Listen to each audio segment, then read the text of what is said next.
So, ayan guys, na-stress ako ngayong araw na to. So, tirik na tirik yung araw ngayon. Hindi ko maintindihan kung bakit ganito yung aking GCash. Kasi lahat naman ng may GCash na naitanong ko sa mga friends ko and relatives, hindi naman daw ganun, hindi naman din na na-encounter yung ganun. So, ay na umaga, may nagka-cash in lang sa akin na non-verified daw yung ano ko, pero ginamitan ko siya ng QR code dyan sa may gilid ko.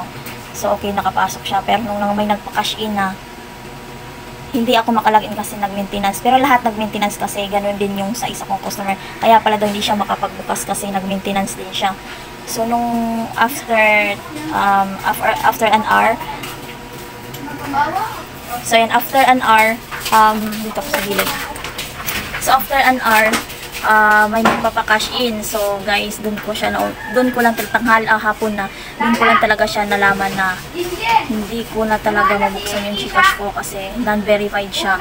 So, ang okay lang, pwede lang sa kanya yung bills at saka yung parang ano lang, parang gumawa ka lang ng GCash account na hindi ka verified. Pero guys, verified ako 3 years ago na. 3 years akong nag-verified. Bakit ganun lang siya lumabas na non-verified daw ako? So, ang ginawa ko, re-install ko siya, nilagin ko ganun pa rin. Pero binuksan ko yung isa kong account dun sa gamit ng anak ko. Gumagana naman siya. So, ayan, medyo natigil tayo kasi may customer. So, ayan guys. Sobrang init talaga. Kita nyo naman post na post yung ilo ko. Na-i-stress ako.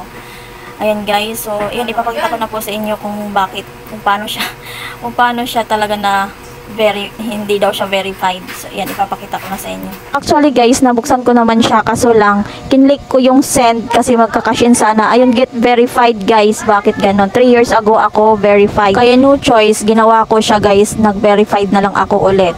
Ayan. So, susundan na lang natin, guys, kung ano yung nakasulat dyan. Ayan. Pindot lang tayo ng pindot dyan. So, tell you about yourself. So, dito tayo sa edad. So, are you Filipino? Ayan. Syempre, yes. Madalas po kasi talaga nag-maintenance yung GCash. So, ngayon lang ako naka-encounter ng ganito. Verified naman ako, pero bakit ako magpapa-verified pa ulit? Yun ko lang talaga napagtanto, guys, na may nag-text sa akin kaninang umaga. Madaling, actually 1:41 AM yan, no? Nabasa ko siya kaninang umaga. Thank you for going through the KYC process, reference number, blah blah blah. Yan guys, hindi ko siya pinansin. Sabi ko, pero naisip ko talaga, baka na-hack yung GCash account ko. So ayan guys, ngayong tanghali ko lang talaga siya naisip na yan, baka ito na yung nangyari sa GCash ko. So, ayan guys. So, ayan guys, ganun pa rin yung gagawin natin kung paano kayo nag-verified noon. So, ganun pa rin ngayon. So, ayan, kailangan natin mag-selfie. Yan, i-blink-blink lang natin yung ating eyes. Char.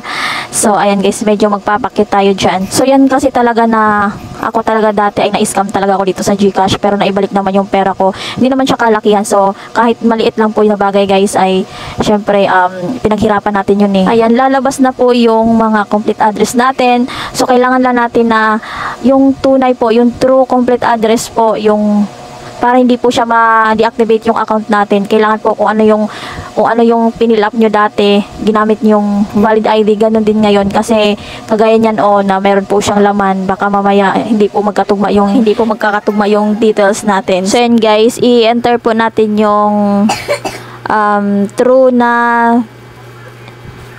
tawag dito, totoo nating address. So po tayong gumamit ng ibang address kung ano po yung nagamit nyo nung na-registered nyo. Ganon din ang gagamitin nyo ngayon.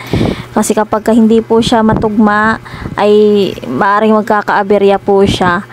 So, kailangan po ay tama po yung address na ilalagay nyo. At saka ganon, kung ano yung valid ID na ginamit ko noon, ganon din ang ginamit ko ngayon. Kasi, hindi ko alam kung bakit nangyari siya na non-verified, i-verified na ako.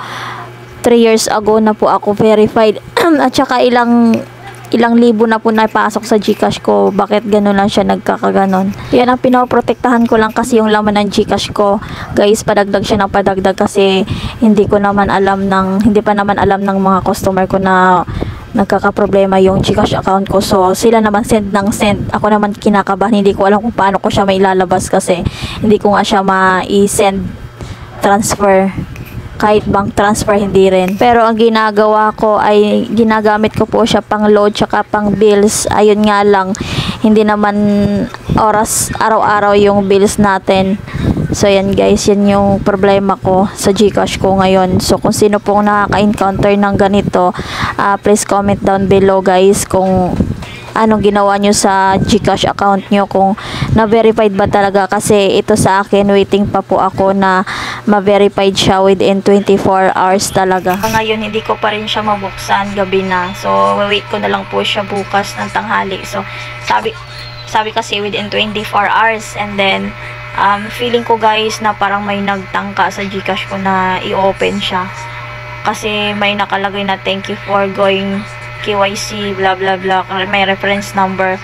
Siguro hindi niya mabuksan at hindi magtugma yung enter niya na password or pangalan, basta yun.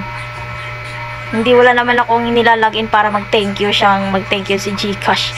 Ay makikita nyo dyan sa taas, basahin nyo at comment down below guys kung anong ibig sabihin nun, bakit nag-thank you si GCash for dun sa KYC na yan. Kasi yung KYC na yan guys, yun yung palatandaan ko na nai-scam, kasi na-scam ako, yan ang lumalabas din si KYC.